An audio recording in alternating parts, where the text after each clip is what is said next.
Good afternoon, everyone, and thanks for joining. My name is Susan Nightingale, and I'd like to extend a warm welcome to everyone on behalf of both the public sector and the Chartered Accountants and Business subcommittees. So today is essentially a follow-on from a previous session at the end of February when John Mathers hosted a conversation with Adrian Johnson of Catalyst and Sonia Kerr of Catagen, looking at innovation at a business level. And if you missed that, you can still access the recording via the Ulster Society website. Today, we're going to continue with that theme of innovation, but at a regional level. We'll take a closer look at some of the proposed innovative investments that are in the pipeline through the Belfast and the Derry city deals and other key investments. And we'll get that high-level overview of what's proposed, the importance of collaboration, the challenges, and then also how we as individuals and businesses can benefit and get behind it. So I'm delighted to welcome our speakers today. We have Clare Guinness, Innovation District Director with Innovation City Belfast, and Kevin O'Connor, Head of Business and Digital Innovation Lead with Derry City and Strabane District Council. So just in terms of our agenda for the next hour, I'll very shortly hand you over to the speakers to give you that high-level overview. Then I'll put some questions to them both before we open it to the wider audience Q&A. So if you do have any questions, please use the Q&A function as we go through it, and I can pick that up later. But it goes without saying, certainly the more interactive the session, the better. So look, without any further ado, Clare and Kevin, I'll hand over to you both. Hi, grateful for the opportunity. Thanks very much, Susan. Listen, I just wanted to, Kevin and I are going to combine our collective narratives and activities around what we're doing to help boost NI's innovation landscape. So first of all, maybe if we could kick off, just go on to the first slide there, sorry. Innovation City Belfast, just in case many of you don't know, it is a combination of 6 of the city's anchor institutions who have combined to form a partnership to really help to combine the knowledge, resources and influence of the 6 anchor institutions to make Belfast an economic powerhouse for the rest of Northern Ireland, and so that we can grow, scale and compete through innovation. So those 6 anchor institutions are Belfast Harbour, Belfast City Council, Queen's University, Ulster University, Catalyst and Invest NI as an advisory partner. The main theme of what we're trying to achieve is actually support inclusive innovation. So it's not just about innovation for research centres and for excellence in industry. It's actually just about how we can help the city deal with and Northern Ireland deal with some of the structural weaknesses in our economy. So our objectives then are really to develop a major innovation district, and that's 400 acres of the city from York Street interchange right round into the Harbour Estate. And that is really to develop place-based innovation, which is a global concept. So it's to build on that and also combine with the clustering sectoral focus. So we've realised that with the co-location of academia, industry and government, there's an agglomeration effect that's been pretty powerful in other locations. We've seen it already in Belfast, and we've got a thriving fintech sector, which of course extends up into Derry as well. And what we really want to do is double down on some of those investments and develop this place-based innovation concept. We also are developing a smart district and smart port. The smart district is really the civic side of the innovation district. So if you think of the innovation district as the business end, trying to attract capital and investment, the smart district, which is an area of the city centre, a regeneration area, is really focused on the civic side of that. How can we improve the livelihoods and the well-being of our citizens by adopting innovative approaches? And the smart port is similar to that. Belfast Harbour, as we know, we're all very proud of it. It's a strategic economic asset, and the port itself is embedding some pretty market-leading and innovative practices to improve its services to the local economy. We want to make sure that we apply the technology excellence on a cross-sectoral basis from city deals, not just each deal in isolation. There's a £30 million investment in advanced wireless to make sure that our city is digitally enabled and to make sure that each of those innovation centres can run with low latency and high capacity. And we certainly need advanced wireless, 5G, or I think they're even talking about 6G now, to be able to do that. And there are certain challenges to that. So we as a city need to invest some money, and it's allocated in the city deals to make sure that we can adopt that advanced wireless and deliver on what we're supposed to in terms of it from a technology and connectivity perspective. There's challenge fund programs so we can support SME growth. And also I'm heavily involved in establishing an innovation investment proposition, very much aligned and with I&I. But rather than, I suppose, look at a general proposal for just jobs and investment, I guess what we're looking at is, are there strategic industry partners out there that are interested in our innovative capability and deep technology that we can attract to the city to bring jobs and to stimulate further growth? We want to help build skills for the digital economy, and you'll note that Ulster University and Queen's University are, of course, founder partners of the Innovation City Belfast. And we also want to champion transformative bids that complement the city deal, and I'll talk about one of those in a second. So just moving on then, there's a, sorry, if we could just move one slide. Oh yeah, sorry, that's it now, thanks. Wee bit of latency here in my system, never mind anybody else's. So there's a new capability, and I guess that's really what why Innovation City Belfast came together. And with the Belfast Region City deals, it is a landmark transaction for Northern Ireland. It did necessitate and everybody working together in a collaborative way to deliver such massive investment and such huge schemes that we've got coming on stream. They have all been signed off. The funds are committed, and we're just really at the foothills now of delivery, and we really now need to deliver. And I just think the timing is fantastic, because there's so many challenges now and so many different levels, not least funding, that the fact that we've already got this 850 million in total committed funding is a huge advantage now, and we've got it, and we just have to now deliver it and make it work operationally.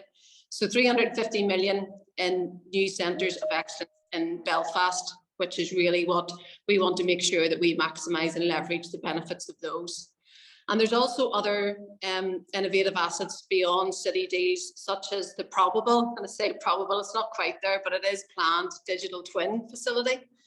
And digital twin really would enable us to advance products and prototypes much quicker by having a digital replica really of the product and running real life simulations on that, which means that you don't have to continually develop the physical product, that you can do it in a virtual way.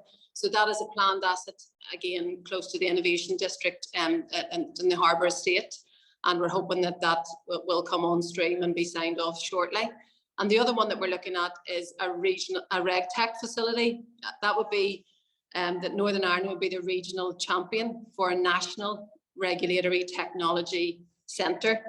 And that's really based on the premise of regulatory reform and adopting our AI, cyber and secure intelligence to ensure that we can help expedite products to market and help expedite global certification across various sectors that emanates from our fintech strengths, but has the capability to grow across sector. And that's something that ICB is championing at the minute, and that would have a base in both Derry and in Belfast. So just moving on then to how we're really proposing to do that, or this new approach. It's basically led on the the new ambition is really for this combined capability of innovation and digital assets, along with investment and skills. We want to leverage unique strengths to attract investment and capital, focus our approach aligned to the 10x economy and levelling up, and support and grow our SME economy, and seek strategic international anchors aligned with that. So I'll hand you over now to Kevin O'Connor, and he'll run through the Derry City and Strabane approach.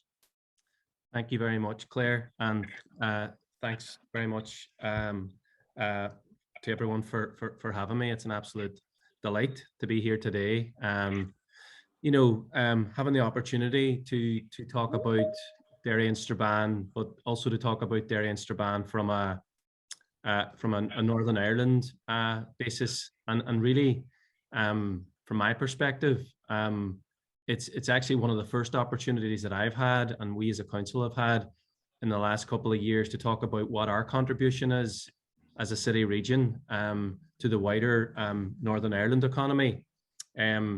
Myself, my role within council, my job title is head of business, and I think that what I would say about that job title is that I think it was whenever the reform of local government was happening back in 2014-15, and the new councils were being established, we in Derry were very clear about our focus on supporting business, our focus on growing our SME base, and really about providing, high quality job opportunities for everyone, for our communities and residents alike. I mean, I suppose just in terms of a wee bit about the region, and and the journey we've been on over this last couple of years, I think that the perception of the Northwest, certainly maybe 10 years ago, was probably around its peripherality and the fact that it was quite disconnected from the rest of Northern Ireland, and in fact disconnected from an all-island perspective. And that perception was based in some form of truth. But I think that what's happened, certainly in the last 10 years, certainly since 2012, 2013, is that there's been a consistent, focused approach to trying to connect up the dots, trying to build better relationships right across Northern Ireland, and to collaborate with our partners, specifically in Belfast as the two major cities within Northern Ireland, and the other cities across Ireland, to try to position ourselves to be able to compete on a global scale.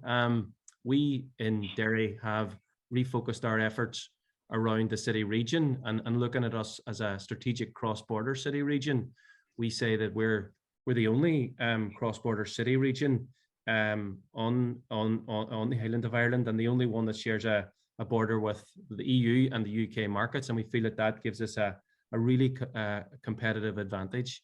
So I guess what I'm going to talk about today is going to be around our efforts in innovation, our efforts in trying to really drive up innovation right throughout our entrepreneurial ecosystem, trying to build collaboration at academic, at business, and indeed at government level, to really, in our opinion, deliver a massively compelling proposition. So the Derry City deal itself, the Derry City and Strabane City deal indeed, is a £250 million deal, which is centred across broadly two areas.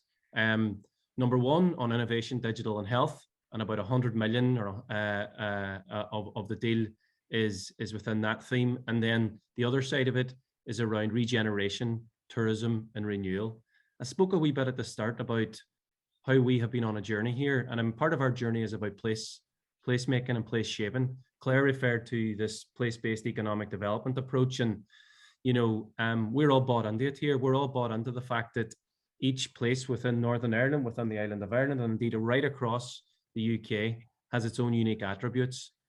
But we feel that in order to really build a compelling proposition, we need to double down in making sure that our place is attractive for people to want to move to, live in, come back to, and grow their families. And that's been a big part of our effort within this city deal.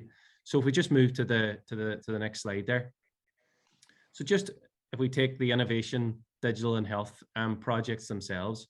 So I guess, whenever I'm doing presentations about the innovation, digital and health, it's fairly easy to get caught up in the terminology around what these centers of academic excellence actually mean. But really, they're grounded in a cluster approach to economic development and building capability across a number of sectors. Those sectors that we've decided we feel that we've got the strengths to complement what's going on in Belfast with are around advanced manufacturing, robotics and automation in our CEDRA facility with Ulster University.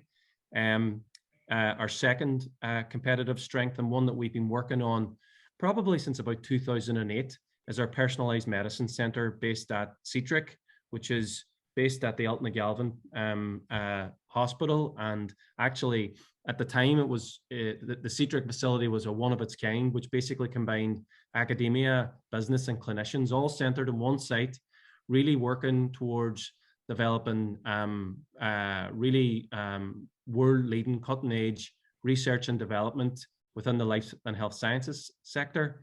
And our City Deal project really is about supercharging our life and health sciences capability, in particular, focusing on personalised or stratified medicine. CETRIC is home to the Northern Ireland Centre for Personalised Medicine, and as a real beacon here in the city in terms of delivering on the research side of life and health sciences. But from our perspective, what we feel the City Deal investment is going to do is allow business, commerce, new ideas, innovation to really grow exponentially within the Northwest City region. The third project, and I always hate to give any project prominence because I'll probably fall out with somebody within Ulster University or upset somebody around sectors and stuff, but I do feel that there's a uniqueness to the CARL facility, which to the layperson means Cognitive Analytics Research Lab. So it's about data science.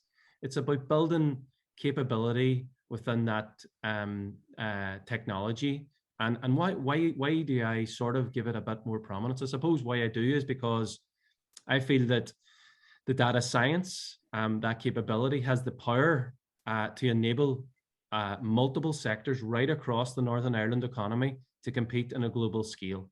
We're talking a lot about this kind of war for talent and the fact that we're working in this really constrained labour market. So what CARL is going to do, on one hand, is going to build research capability, but on the other hand, is going to start delivering a huge pipeline of world-class talent who are going to be potentially the entrepreneurs of the future, who are going to be starting up brilliant businesses, scaling them on a global basis.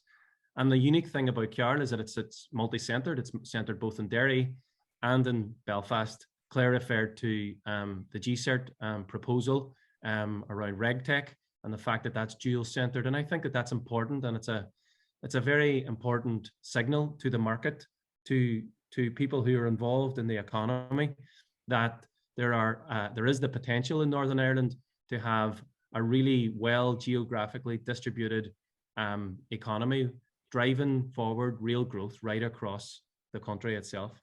And our final project within this innovation, digital and health sphere, is one that I am absolutely so proud about, is the fact that we have our medical school now in the city.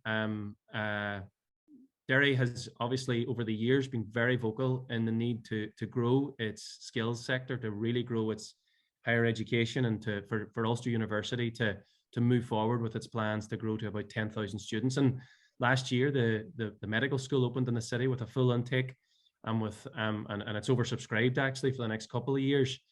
We feel, we've grown up a lot as a city and as a city region over this last number of years. And the sign of a growing up city is the fact that we've got a medical school producing these world-class people and attracting people from all around the world to study here. I heard somebody from Ulster University talk about a statistic that 80% of people who 80% of people who study in a place stay within 20 miles of that place for at least 20 years. And that's part of our strategy with the medical school and with growing the university. It's about shaping our place and building a really vibrant and dynamic place for people to want to live in. So move to the next slide there. So that takes me nicely on to the fact that we want to build a place that is attractive, that's welcoming, that's got a European and globally attractive riverfront. And so that's why half of our City Deal money is going into regeneration, into tourism, into regenerating our riverfront.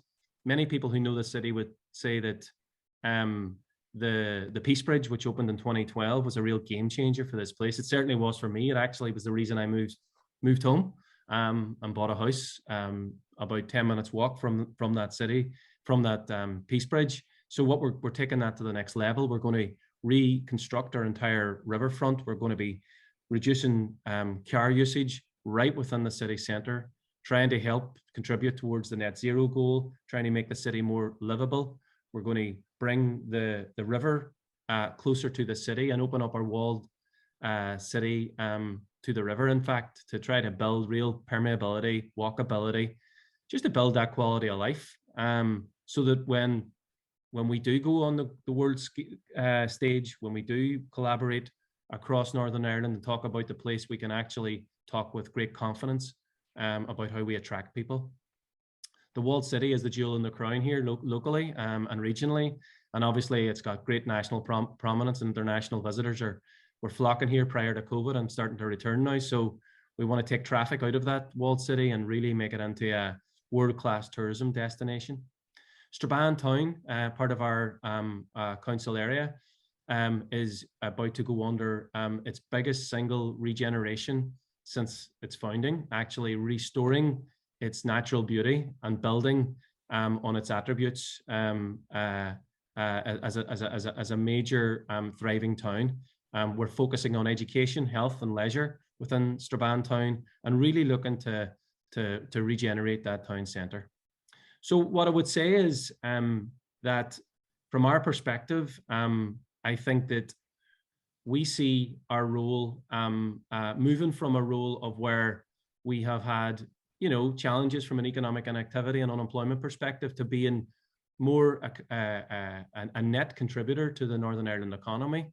And we feel that this can only be achieved through sustained collaboration on a Northern Ireland-wide basis. And what I will say is that, over this last 18 months, 2 years, I haven't witnessed better or more sustained partnership with Belfast in particular and right across Northern Ireland than I witnessed in that period. And I feel that can only stand us all in good stead. And most importantly, from a business community perspective, it means that we have a more functioning, balanced and thriving economy.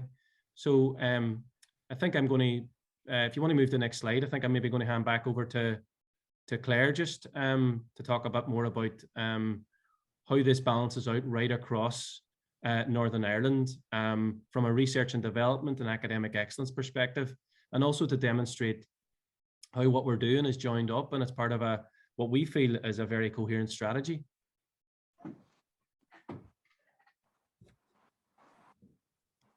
Yeah, that's great. Thanks, Kevin. I suppose with regard to that, I mean, we gathered this little map together just to kind of show the main centres of innovation and research, because there's quite a few of them now. And I suppose it was just to show that they are dispersed and they're shared, across Northern Ireland and across the two universities. And I guess what we need to remember in this is we're a small place, 1.8 million of a population, the same size as Greater Manchester. I think Northern Ireland PLC and all of us need to take a collective responsibility to make sure that we deliver on these various projects, that we make the most of what we've got here, and that the full region, the whole region will of course benefit. The ripple effects from obviously the key cities, Belfast and Derry, will go out across the region. It's not a big place. So it was just to say that we are joined up and we're making sure as well, and local government are making sure that we are absolutely complementary in the new capability that's coming on board, and that we're not sort of focused, that we're not replicating anything in Derry that we're already going to be doing in Belfast, etc. These are going to be really combined complementary assets across Northern Ireland, giving us a new narrative and a new capability and a new chance really to grow and establish and fix the economic weaknesses I spoke about. So just by way of summary then, maybe if we go to the last slide. So I guess we are probably delighted that we've got city deals. They're signed and they're committed. The Belfast one's slightly ahead of where Derry is, but Derry's coming right behind us. And I guess it's just great that we've got them, because I don't think if we had them, we would have the quantum of investment from any other source at the minute, and certainly not looking out over the next few years. So it's brilliant that we have them, but we all, I think, collectively in Northern Ireland need to support now the delivery of those assets and try and make sure that we get some pace and some alacrity into how we now develop those. The skills agenda is absolutely crucial. We talk about innovative capability, And certainly some of that is in research centres and deep tech. But it's also, of course, to do with skills and people, and we've got a skills shortage. We do need to work hard to make sure that the skills agenda, DFE, of course, launched one recently, and we just need to make sure that that's championed and funded across Northern Ireland. We've got this new narrative that we've talked about, an innovation and tech capability, and that's how we want to sell Northern Ireland in terms of attracting investment and capital. We want to build on strengths and focus on excellence, which of course can cause difficulties, because clearly by focusing, you're going to be neglecting maybe some areas and focusing where we've got true excellence internationally to help build and shape the economy for the future. I need to champion all that's unique, and Kevin touched on it in terms of our geographic location, access to both markets, very strong links internationally. And rather than be ubiquitous, I think it is better to be unique, and we need to sort of compete with other areas. We need to champion our competitive advantage. And like this is a unique spot that we've got a great capability here, and we need to sell all the advantages that we have wherever they come from. We've got to embrace innovation to address the seismic challenges, the health, whether in the health service, net zero, whatever way you want to look at it. We can't keep doing things as we've always done them. The world's changing, and we've got to be at pace with all the changes that are going on globally. And again, I must finish with the core part, inclusivity. I mean, we've got to make sure that what we do drives an improvement for all of the citizens of Northern Ireland, that we create new and better jobs, and we deal with some of those structural weaknesses that I referred to earlier. So Susan, that's really it for now. Super, and thanks both. It's great to see and hear that detail behind the city deals, and really the potential that it has to put NI on the global stage. So look, before we go to the audience Q&A, there's a couple of points that you raised there I'd just like to go into a bit more detail. Clare, if I start with you, there was some big numbers talked about across both the projects. I'd be keen to just understand that a bit better. Firstly, in terms of the funding sources, is this all government and public funding? Is there more work to be done to secure additional private sector investment alongside that? And then just the follow on from that, really, assuming it relates to the upfront capital cost of the projects, what about the ongoing funding and the revenue streams that are required to ensure the long-term viability of the projects? Yeah. Okay, so I suppose the first part of the question in relation to the Belfast Region City deal, and I know it's a similar structure, and Kevin can talk to the other, but I suppose it's 850 million of funding. Now that is then being leveraged with 150 million of private sector funding, which has largely been secured. The 850 million funding is Northern Ireland executive funding to the tune of 350 million, which has been matched by Treasury funding of 350 million. So on the other 150 million, and I'm talking to accountants, you're probably all sitting with your calculators now, making sure my numbers balance. The other 150 that's missing is actually the Belfast Region City Deal partners. So obviously the councils and the universities are all obviously contributing as well. So that's why it really was a first for Northern Ireland to secure such a collaborative base and a collaborative approach to funding. That funding is all secured, but as you rightly point out, it is capital funding in the main. So the challenge for us all now, each city deal has its own business case. Those business cases have been approved by the various departments, but they all have to clearly generate revenue streams. So there's no point in building the building and not being able to put the lights on. So those are clearly, there are plans across a lot of them for revenue streams. Some of them have already got some revenue streams secured, but there's still work to do. And for me, it's not just in looking at the assets individually, but also it's in the combination. So some of the deep tech we have, whether it's in AI or machine learning or cyber, is applicable to a number of sectors, not just, perhaps med tech because it's a CDHT facility or it's GII. There's applied technology across the sectors, and I think that's the area that we really need to get into to make sure we maximise the revenue that needs to be generated. And I guess there's a role for all of us in that to try and make sure that revenue is generated and that these assets really do what we want them to do and leverage private investment. Thanks. So there's still work to be done to get to that point. Kevin, if I just bring you in, we talked about you both talked about the importance of collaboration and looking at this from an NI PLC point of view rather than, you know, in the regional silos. So how does that collaboration at an NI level play out in practice, and why is it so important? How does it play out in practice? We end up fighting with each other pretty much all of the time. No, only joking. It plays out. Look, I said, you know, in my opening remarks around the level of collaboration that's been happening here. I haven't seen this. So I'm working in various public sector roles for about 17 or 18 years. And I genuinely would say that over the last, you know, couple of years, that the level of collaboration, certainly at between, you know, local government, central government, academia, and business, has never been so good. And what do I mean by that in practical terms? So, for example, when we have been building our collective investment bids, we have worked together to try to ensure that what we're doing complements each other for a start, but also, most importantly, we've sense checked what we're doing with the needs of business. So we've talked to industry, we continue to collaborate with industry, and in fact, in many ways, in many, you know, examples, industry has actually partnered with government to drive forward these types of research and development bids. So that's been important. So basically what we're doing, we've sent checks that this is what industry needs. Secondly, between each other, what we've done is we've said, look, you know, Claire said Northern Ireland, 1.8 million people, population, it's a small place with massive ambition, global stature, driving forward innovation right across the world. You know, we've got, you know, amazing companies headquartered here from right across the globe, big focus from a US investment perspective, certainly from a Northwest perspective.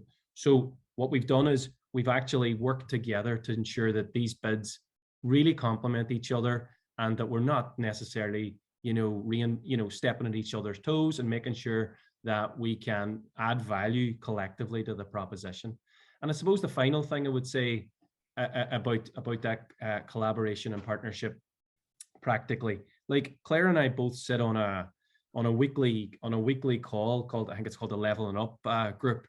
Now that's representative of all of the university institutions, of ourselves as ACB Belfast, Belfast City Council, Derry and Strabane, DFE, Invest NI, and others. So I think that the fact that one of the kind of byproducts of COVID is the fact that we can meet very easily now for a week for an hour.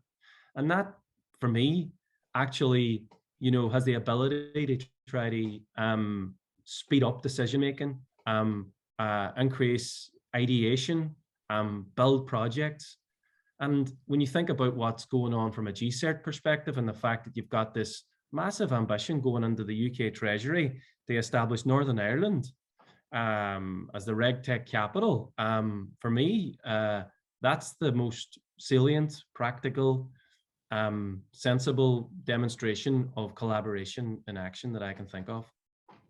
Yeah, it's certainly living it out as opposed to paying lip service to it, and that's obvious from what you've both said. Claire, just sticking with that collaboration theme, and I suppose less about the geography piece and looking more at it from a sectoral angle.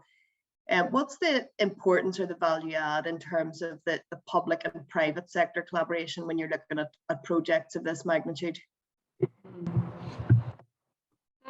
Well, and in terms of the industry involvement, I mean, there's a great example actually in Studio Ulster, which is really the Belfast Harbour and Ulster University working together to build the new studios, the virtual production facility. I mean, that's a really good example of industry and academia combining with government support to deliver, you know, what will be world-class facilities that there's a real demand for. I mean, there's a demand for it now. I mean, I talked about pace earlier, but some of the guys from Belfast Harbour were in LA last week talking to all the major production studios, and they are really looking for this virtual production facility. There's a real demand for it, and it's why we need to crack on and deliver these facilities now, rather than get lost and lose time and then maybe miss the market opportunity.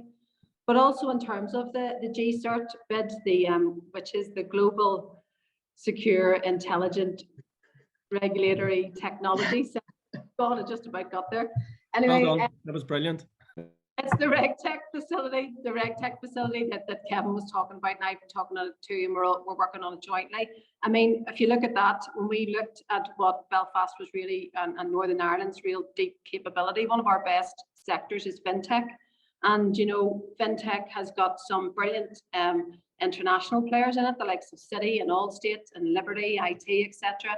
However, it's also got some fantastic indigenous companies, which are the really exciting ones, the likes of Fintrue, First Derivatives, etc.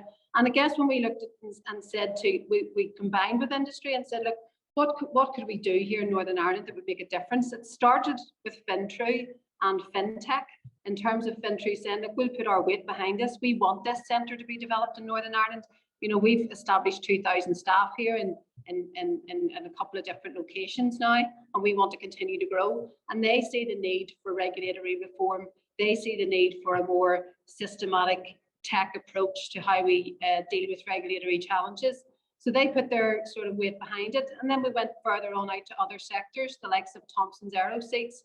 We produce a third of the business class seats, aeroplane seats in the world. And they says, my goodness, if we had an opportunity to work with regulators, you know, in Northern Ireland on a national basis, we would actually get our products to market much quicker. We would get certifications far better for new and better seats and all of our innovation. And the same with Artemis Technologies, exactly the same. I mean, they're doing some real groundbreaking work in producing net zero transport. And again, they could just see straight away that the ability to work with regulators on a systems, secure and intelligent basis would really expedite their products. So we're absolutely nothing if we don't have industry. So it's not really, we've talked a lot about academia and about government support, and we have that, and we have a good coalition of people who are very focused and ambitious for what we can deliver. But without industry and our SME economy, really it's kind of toothless. So it really is about collaboration, not just geographically in Northern Ireland, not just with government and academia, but absolutely firmly with industry. It's very much at the core.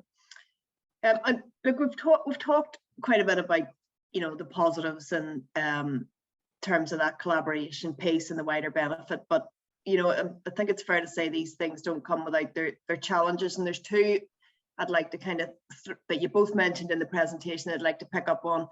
Claire, for you, if you can talk to me a wee bit more about the inclusive innovation and what you mean by that and how challenging it is to achieve it. And then Kevin, maybe if we can come to you in terms of that sectoral focus that was talked about and how we're going to zone in on some of the clusteral strengths, but how we do that without kind of ignoring and what is the impact on the more traditional sectors that are there. So if we can just touch on some of the challenges, Claire, and I'll come to you first in the inclusive innovation piece. Yeah, well, that's a really hard nut to crack actually, because what we want to be able to do is to understand our baseline, where we're at now across all of the key socio-economic challenges we have in Northern Ireland, and then what are the metrics and how are we going to measure the improvement and the betterment as a result of this inclusive innovation approach. And there is Connected Places Catapult, which our UK entity have launched a research commission on inclusive innovation about trying to help all the regions in the UK understand better how it can be measured and delivered. And actually the launch of that UK-wide report is in Belfast in May, and we're kind of looking forward to that research commission, not because I need another report on anything, but because I want to see, I'm on the steering committee of it. It is quite practical in its application, and I do want to see what are the metrics that are measured, because remember, for any funding and support going forward, we will be competing with other UK regions. So we need to be able to develop and our narrative around the metrics and what of those 12 levelling up missions are we going to aim to improve, and how are we going to measure success and demonstrate that the investment in Northern Ireland is worth it and is going to pay back. So that's a really massive focus. And I notice other regions like Scottish Enterprise, they're working on community wealth building. It's all going in the same way. It's all around, you know, it's not just about jobs. Yes, it is jobs, but it's also how we reach the economically inactive, how we improve productivity. And that's why by focusing on research and innovation and that translation between what happens in universities and getting that out into industry is where we'll really make a difference with regard to how productive our economy is. Thanks. And Kevin, just coming to you on that second piece, you know, we talk about the sectoral focus and the alignment of the 10x vision, and zoning in on the fintechs, the health and life sciences and stuff. But what about the more traditional sectors? How do we ensure that there's a benefit for all here? I think that it's certainly it's a brave step, I think, by government and by, say, Department for Economy, to actually come forward and say, look, we need to think about really focusing on what our key strengths are, because clearly when you do that, there could be a perception about winners and losers in terms of a sectoral approach. And when you think about 10x is talking about cybersecurity, software, robotics, you know, advanced composites, you know, zero carbon tech, food supply, virtual production, that type of thing. So, you know, where does that leave the traditional sectors is the question that you're asking me. And I guess I can only use this as an example. Back in 2015, we as a council set up, developed a new economic strategy. And in that strategy, we focused on 4 sectors. And we got a bit of criticism at the time around those 4 sectors, but those 4 sectors now have grown to the point now where we're able to leverage in $250 million of investment. We've grown our economy to a point where, you know, there's more people in employment now today than there has been in the history of this city region. We've added 7,000 jobs in the last 4 years. And I guess it's about, so we've focused on life and health sciences, advanced manufacturing, digital and creative, and tourism and culture. But we've also put in a range of supports across the more traditional sectors. And we're always mindful, to Claire's point, around the inclusivity point of view. So when all of these city deals and even 10x, whenever they drive forward growth within these sectors, there's service provision within these sectors. So there's a need for construction. There's a need for the service sector itself. There's a need for, even when you think about from a financial services perspective, if we have more businesses and more people employed, we need more accountants. We need more professional services and that type of thing. So I think that the headlines are around the sectors and the sectors are right. And I do think that we can't, Northern Ireland needs to basically say, look, this is what we're brilliant at, and go after that and fight tooth and nail to win competitive advantage and win market share right across those sectors. And what that will mean then is that our traditional sectors will have an ability to grow also. And I just think that there's a number of different a number of different models in terms of how you can potentially even soften the blow as through the history of time, the strengths of Northern Ireland have changed over time. But fundamentally what they've been based on is people. And I think that if we educate to a really high standard, as we have done over the decades, then there's the ability to try to lift all boats, if that's the right analogy. But I will say, look, it's very clear that these are the sectors that certainly that a lot of the investment will go into. First of all, there's that knock-on effect. And absolutely. That okay, there's a couple of questions in from participants here, so I'll let you fight it out amongst yourselves who wants to answer which one. First of all, we've got a question. Are there any challenges in getting innovation and digital projects off the ground at pace in the context of the public sector business case process? Who would like that one? Well, I'll give a couple of, and bear in mind, I'm not actually in the Belfast Region City Deal Delivery team, but I'm very close to them and I hear enough. There are challenges, it's just too slow. It's just been really, really slow, and it's been really, really difficult. And I don't know why it has been, and there's probably a checkered history to it. But we've got to a really important point now. And I think there's still the opportunity to, deliver at pace and work towards finding solutions to there's going to be a myriad of problems, presumably, because I'm sure there'll be planning applications need to be reassessed. There might be utilities that need connected up. Like, these are big research centres that have to be delivered and developed. So there's big construction issues. So yes, we've been too slow. There's no doubt about that.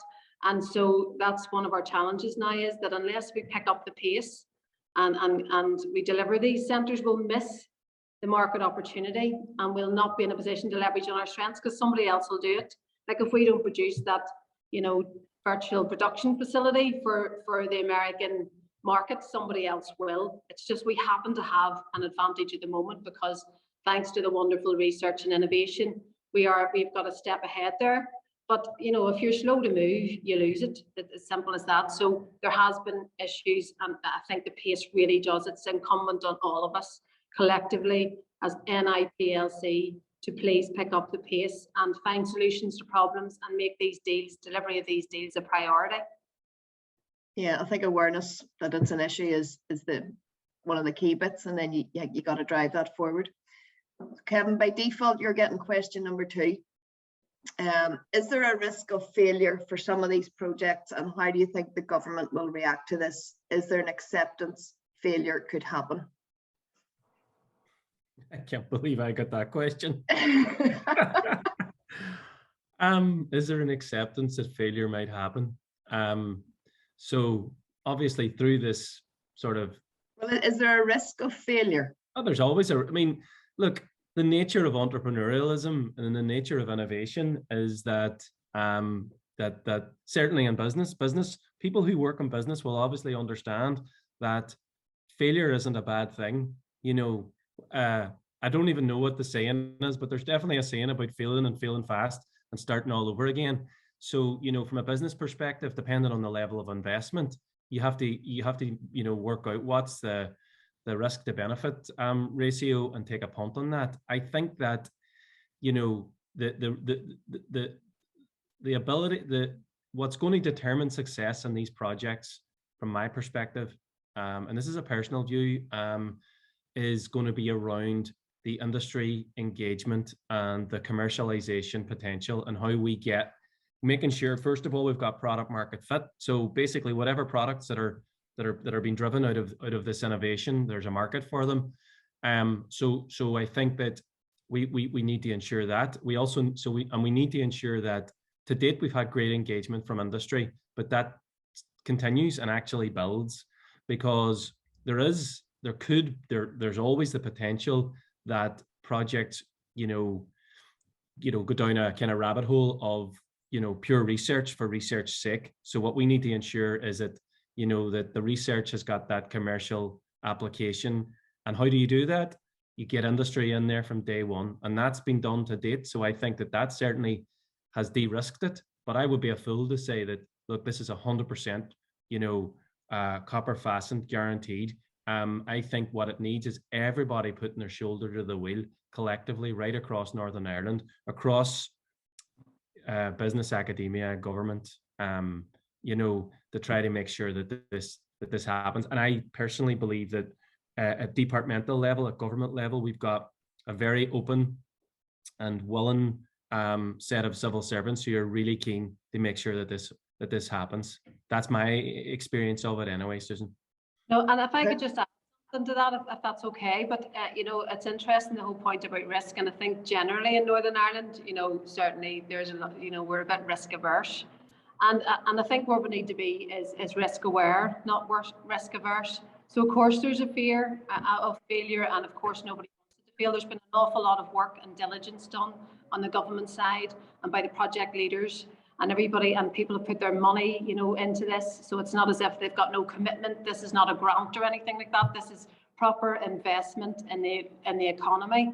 And I think we can't be afraid of failure. What we've all got to do, as Kevin's just said, is collectively make sure that they don't fail, that we start building those revenue streams, that we start expediting the projects insofar as we can, that we make sure that they're delivered and they operate really, really well for the betterment of all of Northern Ireland. It comes back to that collaboration piece and that co-development with the industry from the outset. And look, there's maybe ties in with what we talked about there. We brought government into this and the different challenges. Like, Claire, is the lack of a functioning government going to impact on this, whether it's in terms of the pace, speed of delivery, or actually just the ability to deliver it at all?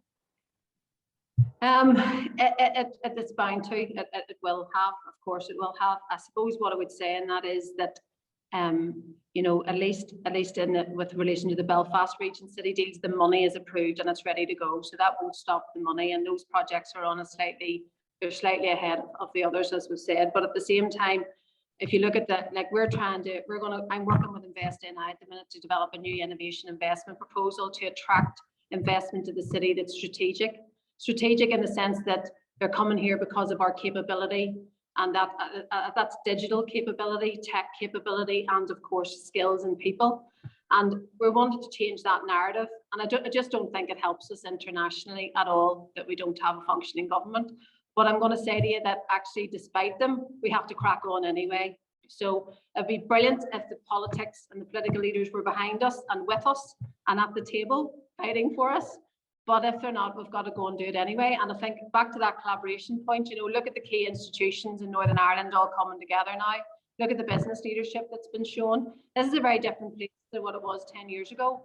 And I think actually with that collective will and power and influence, that actually it can't stop us. We just can't stop. The money's coming, the opportunities are there. It would be an absolute sin now for us not to make that happen, government or not.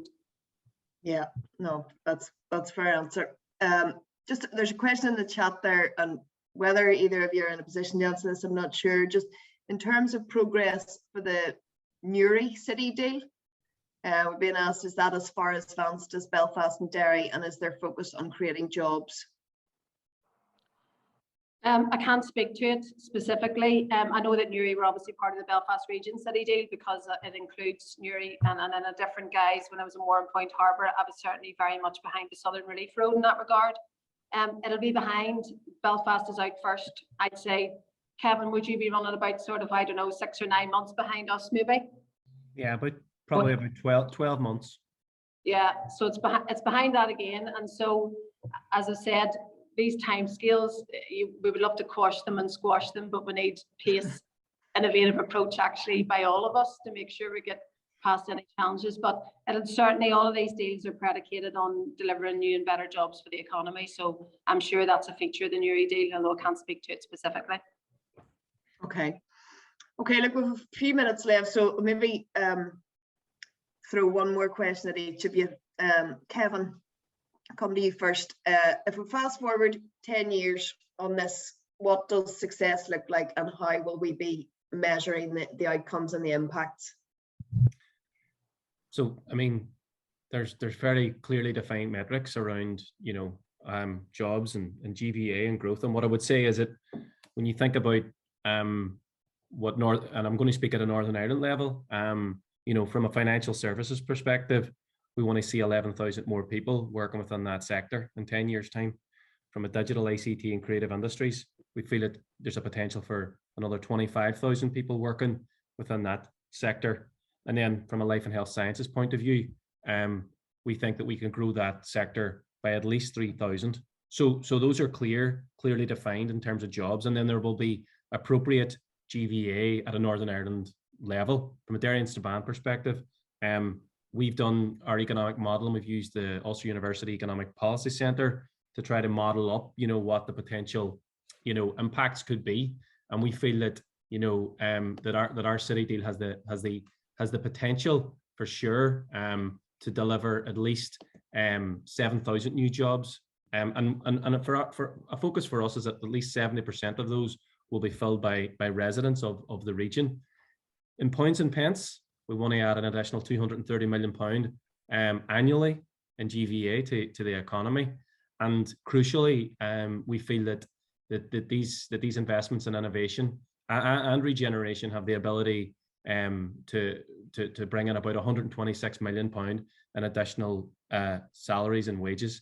I kind of referred at one point around, you know, employment here, and obviously we struggle in relation to that high unemployment, and there's historic reasons for that, and we do have challenges with economic inactivity for sure within our population. But we feel that there's about 70,000 people employed in Derry and Strabane at the minute, and alongside City Deal and other things, not just the 7,000 new jobs, we feel that by 2032, for example, there'll be about 81,000 people in workplace employment, and that matters.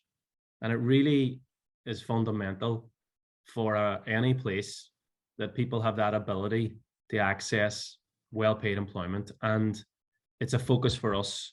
It's a focus, I'm sure, for all of Northern Ireland PLC. So we're very focused on those metrics, Susan, and that's what I would say would be our ambition for 2032. And maybe my hair won't be grey then. It'll return to like what I used to look like by then. I probably will, actually, more I think on it. But anyway, that would be the key headlines. Excellent.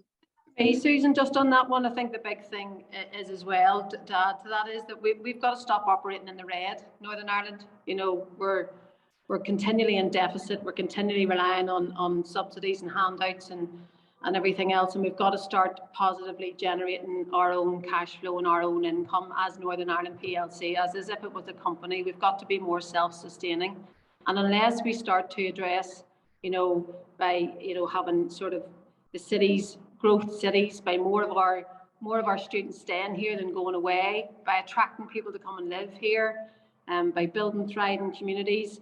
It's all of these different strands should ultimately culminate in us being a cash generative, positive, sustainable economic environment. I think that's what the ultimate goal. We've got to start doing it for ourselves and become a positive contributor rather than a negative drain on the UK economy. Yeah, absolutely. And look, one last question, because we're right on half one here, but Claire, for people on the call today, how do we ensure, whether it's at individual or business level, how do we how do we play our part in the successful delivery of the city deals? How do we get involved? What's the ask?